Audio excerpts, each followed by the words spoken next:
Bienvenue à tous, chers abonnés, sur votre chaîne préférée Burkina Info 24. Je suis ravi de vous retrouver pour ce nouveau numéro consacré à l'actualité brûlante de notre chère patrie. Aujourd'hui, nous plongeons au cœur d'une révolution historique pour notre société, le retour de la justice sous l'arbre à palabres. Le 14 janvier 2026 marque un tournant majeur avec l'adoption de la loi Faso Bukaoré. Dans ce reportage détaillé, nous allons vous expliquer comment nos chefs traditionnels vont désormais rendre des décisions de justice reconnues par l'État. Pourquoi cette réforme va changer la vie de ceux qui habitent loin des grandes villes. Et surtout, comment cette loi va permettre de réconcilier les cœurs tout en protégeant vos droits fondamentaux. C'est un dossier complet que nous vous avons préparé, avec des exemples concrets sur l'impact de cette décision dans votre quotidien.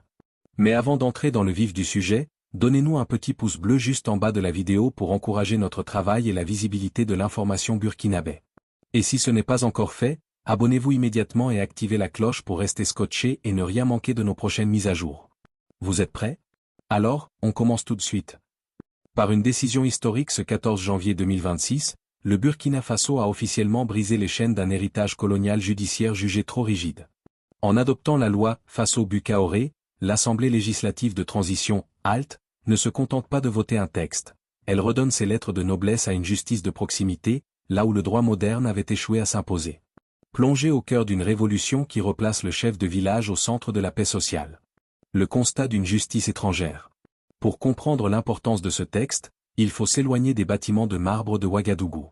Imaginez un paysan de la région de l'Est ou du Nord. Pour un litige foncier, une limite de champ contestée avec son voisin, ce citoyen devait jusqu'ici parcourir 58 km en moyenne pour atteindre le premier tribunal.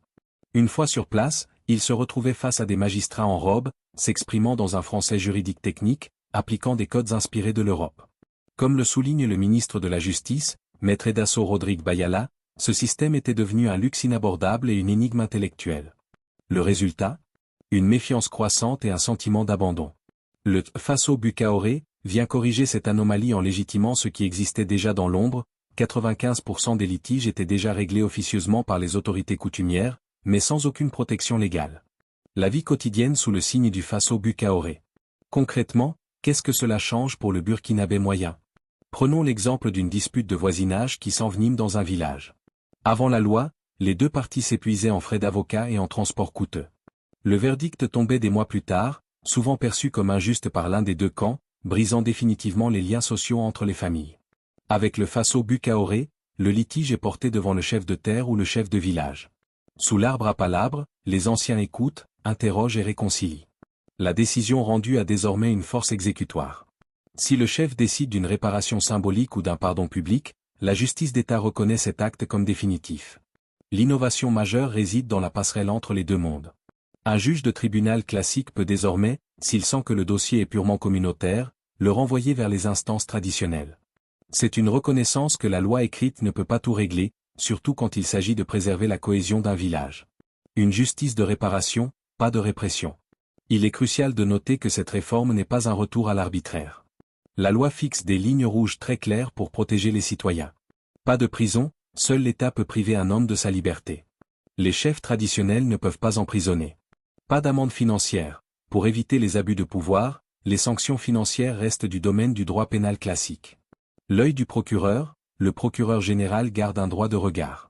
Si une décision traditionnelle viole les droits humains ou menace la paix, elle peut être annulée. Le focus est mis sur la réparation.